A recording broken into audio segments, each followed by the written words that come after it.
So, this is Stephen Mitch's Ancient Greek Architecture. Mitchell, while we're here in the complete middle of nowhere, tell us, what is Greek monumental architecture? Well, Greek monumental architecture is evol- Greek monumental architecture evolved significantly over time, became more artistic but increasingly bound by rules and conventions. With the evolution of tools and materials, the architectural monuments became more advanced.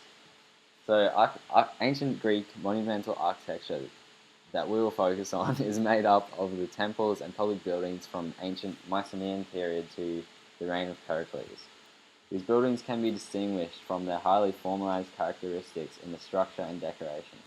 The temples were obvious due to their landscape, as they were usually located on high ground, so that their proportions and the effects of light on the surfaces could be viewed from all angles. The rectangular-shaped temple is the most common design for the Greek public buildings.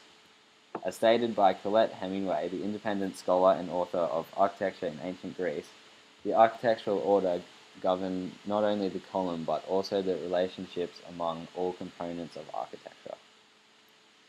Interesting. Okay, so from that, let's go to the first known original Greek temple. We will just have to go to that. Here we go. It is right down, boom, here. So this is the first known Greek temple / public area. It was essentially an open air temple. The ancient Greek domestic architecture centered on open spaces or courtyards surrounded by colonnades. We have not put colonnades in, but essentially they're just columns. This form was adapted to the construction of the hypo-style halls within the large temples. The evolution that occurred in architecture was towards public building first and foremost the temple, rather than towards grand domestic architecture such that evolved in Crete. So this is the original style. Simple. People sat on here, and a man was in the center giving a speech or motivational or praising their gods. So, Mitchell, you want to take us to the next one? Indeed, I do.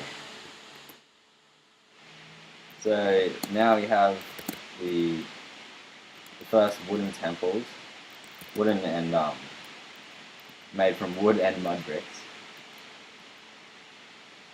I'm at it now. Mitchell's going to come over here. Give us a tour, Mitchell. Let's hear. So these temples are made up of this cellar columns on the outside, on the front, with the walls around the rest of it, and the cellar on the inside, as you can see here. An altar up the front, and yes, it is clear that the origin of this style lies in simple wooden structures, with vertical posts supporting beams which carried a rigid roof. The posts and beams divided the walls into regular compartments which could be left as openings or filled with sun-dried bricks. Interesting. So now we move on to the stone. We're moving away from the Mycenaean timetable, and we're going to now move on to where the Greeks learned about stone. So in 675 BC,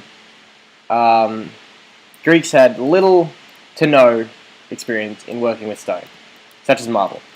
These were freely available in Greece. It was everywhere. So therefore, we're going to move over to Giza, Egypt, 675 BC. This is where they got help. Egypt at the time had been closed off from the world. Art had only been a second or third hand into Egypt. And in the mid-7th century, I should say, a dynamic pharaoh named Psemtek, his Greek name is Psammetichus, started to work with Greece. He used Greek mercenaries to consolidate his position against Assyrians. He also allowed in return for this, he allowed Greek to set up a trading post at Naucratis at 620 BCE. Traders were mainly from Ionian cities. Greeks bought oil, wine, and silver for grain from the wealth from the Nile. But at Naucratis, the pyramids were only 120 kilometers away. So therefore, and as Psemtek was a pharaoh, he had his tradition of building himself a temple or a pyramid, and the Greeks could see that stone could be used to create large buildings, which they had never seen before anywhere else. They also watched the process of quarrying, transporting,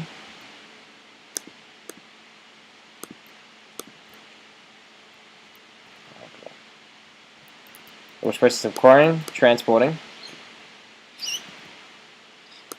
They did not obviously use rail systems, but for the sake of Minecraft, we decided to adopt it. And show that from that, they could build what they needed to out of stone. Example here, columns. The pattern of Greek temple columns.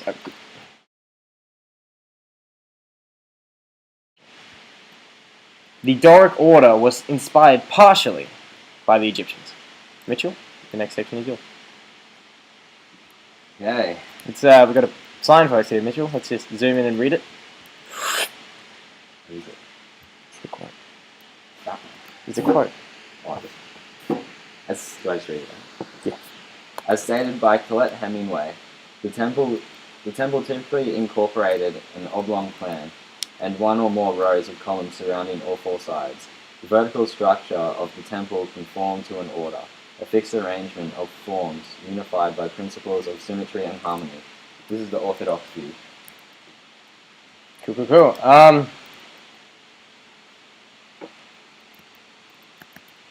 So here we come to the Temple of Apollo. Looks like there's a blueprint over there. We'll just quickly have a look at that. Here is the Temple of Apollo blueprint. Yep, that's the blueprint of the Temple of Apollo.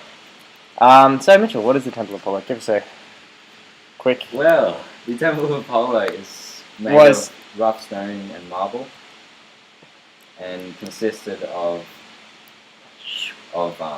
columns all the way around the outside, as well as a cellar in the center. This is what the main temples at the time the Greeks would have used. It is not necessarily a simple design, but it was easy to build and would have been a popular choice. We move on now to the next, not necessarily the next scale of building, but more so where it became more artistic. Yeah, where we start to get more artistic views, and in this time, you could see that the Greeks, they continued to use the cellar. However, they started to change things up, and in this instance here, they got rid of the cellar completely and just went for all columns. They also began to refine their pillars and also started to use more smoother stone. So as you can see here, this is what they most probably had. Seats in the center, and then an altar at the top. And now we have the Doric and Ionic orders. Have a look at the Doric. After the Greeks returned from Egypt, they created the Doric order, as shown here. The Doric order was first designed to look like trees surrounding the building.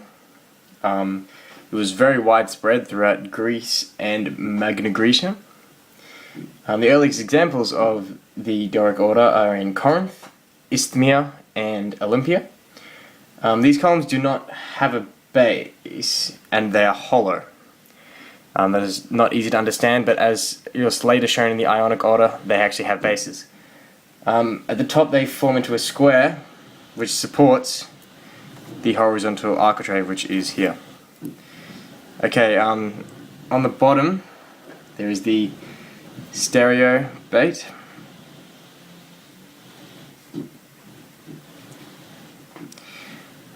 Here we have the stylo bait. This column here is also known as the drum, because it is a hollow. Here we have the necking. Here we have the echinus. And here we have the abacus. This here is called the architrave, as mentioned before. Here is the metope.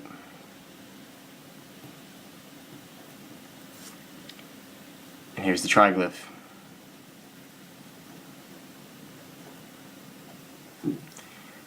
Those are the fundamentals that make up the Doric order.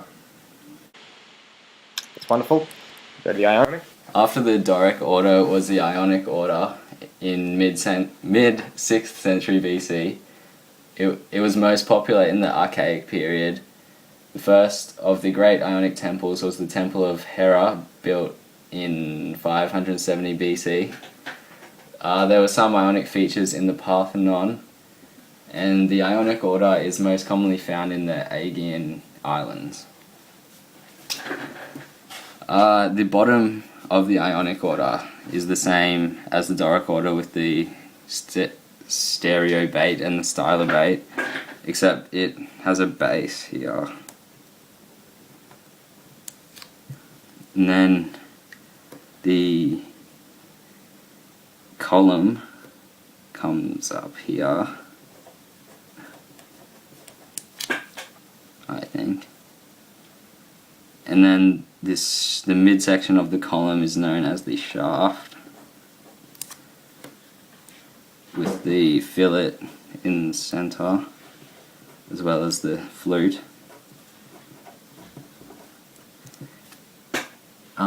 The top of the Ionic order changes a bit from the Doric order, with the volute, and the abacus is still here.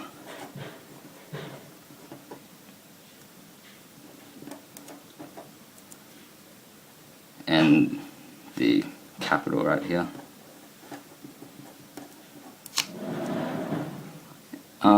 The architrave also is the same.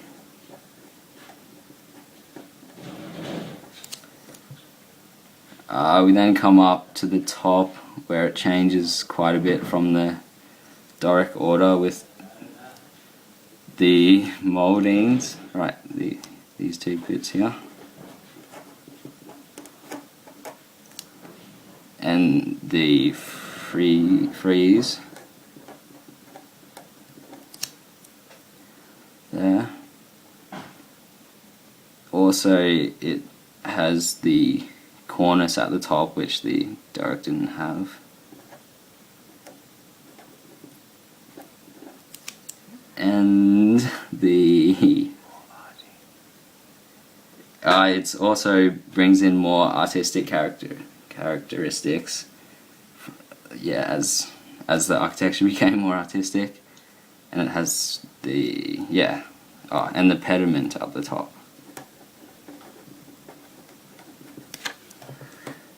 That's the Ionic order. Excellent. Okay, so now we move on to the next building. One of the most known buildings in all of Greek history, I'd say. Would you agree, Mitchell? I would agree. Definitely agree. Okay, so at this stage, it becomes clear throughout the history that the Greeks became a lot more artistic. After Egypt taught the Greeks about the use of stone columns and architectural elements, until the later 7th century, the Greeks had actually only, as seen before, built in brickwood and mainly undressed stone. In the 7th century, clay tiles began to replace the thatch for mud for roofs. The only major buildings at the time were the temples for the god's image. The need to create an image with God had a slight effect on the early development of the sculpture. The requirements of the house. I'll just pause this for a second, Mitchell. You walk ahead because I can't read and walk at the same time. And I'll just catch up with you later. It was the architecture. In the 6th century, the public buildings began to attract the architectural collaboration otherwise reserved for temples. The response to the Greek use of undressed stone is predictably the establishment of the new conventions. This meant the standardization of the earlier basic type of deep hall and porch. This had already in places been provided with encircling colonnades. This meant creation of decorative schemes, these colonnades in the upper works of the building. By the end of the 7th century, the Doric order emerged in mainland Greece. Its intricate but austere patterns based on timbering of the earliest structures soon after with the Eastern Greek would world contributed the Ionic order based on orientalizing and patterns of flower and scroll. Some of the largest Greek temples were planned in the 6th century by Ionian tyrants. Some of these temples were in Samos, Ephesus, Miletus, and Didyma. Both orders the development was Both orders of the development was slow. So basically, the next bit is you can tell the date of the building more by the proportions and by the overall plan and elevation, rather than the details of the moldings. So Mitchell, you have the Parthenon there? Here we arrive at the Parthenon. The Parthenon. Now the Parthenon was made by I guess you've been there for a while. The Parthenon was built by Pericles. The 5 main instigators of the design and construction on the Parthenon were Pericles, Phidias, Calamas, Ictinus, and Calibratus. Pericles was the leading Athenian statesman at the time. Phidias and Calamas were in charge of the design of the sculpture and its decoration, and Ictinus and Calibratus were the main architects. The vast majority of the 469 silver talents spent on the Parthenon went on transporting the stone from Mount Pentelicus, which was about 16 kilometers from Athens, to the Acropolis. It is thought that there are around 13,400 stones in the building. So Mitch, you're at the Parthenon. Why don't you go ahead and zoom in on the blueprints that are there?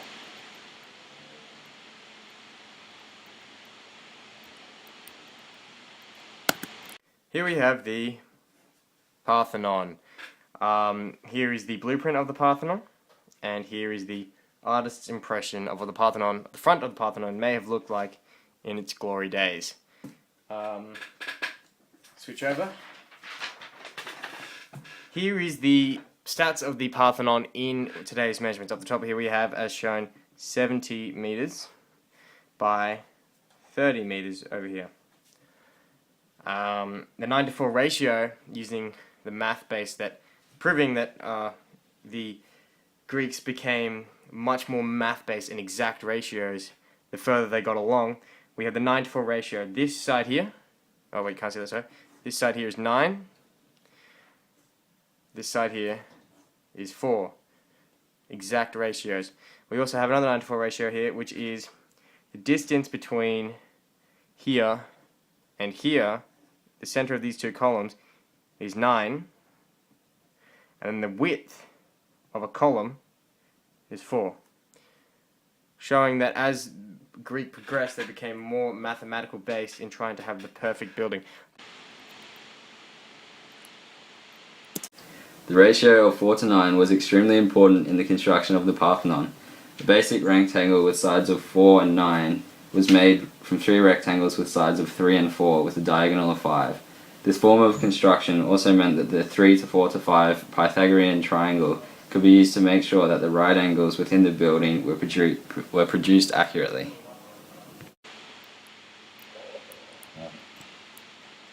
Okay, so here is the Parthenon. As you can see, as shown by the blueprints before, it has 2 inner halls. We have here, which is believed to be the main, I'd say, temple-ish base area, and then back here was most likely a treasury, offices, might have been things underground, it is unknown. However, all public buildings at the time, we didn't explain that earlier.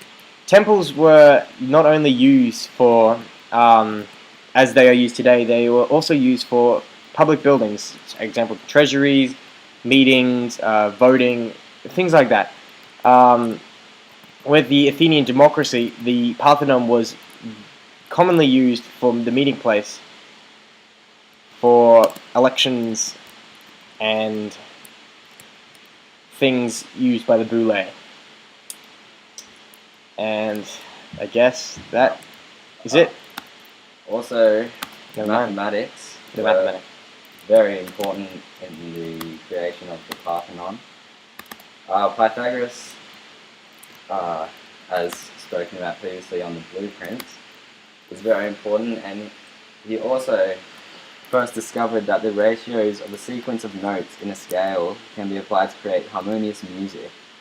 As stated in an article by J.J. O'Connor and E.F. Robertson, professors of maths and experts in the history of mathematics, the discovery that beautiful harmonious sounds depends on ratios of small integers led to the architects designing buildings using ratios of small integers.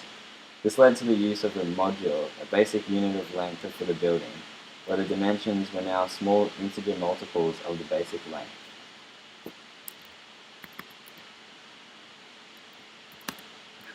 And some statistics on the Parthenon include that it is 13.7 meters high from the base of the column to the top of the center of the roof.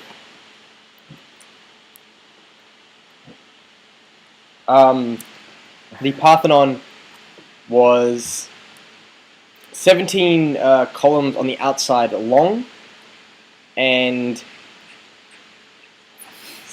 9 columns on the width-wise. Another thing about the Parthenon is that the outside columns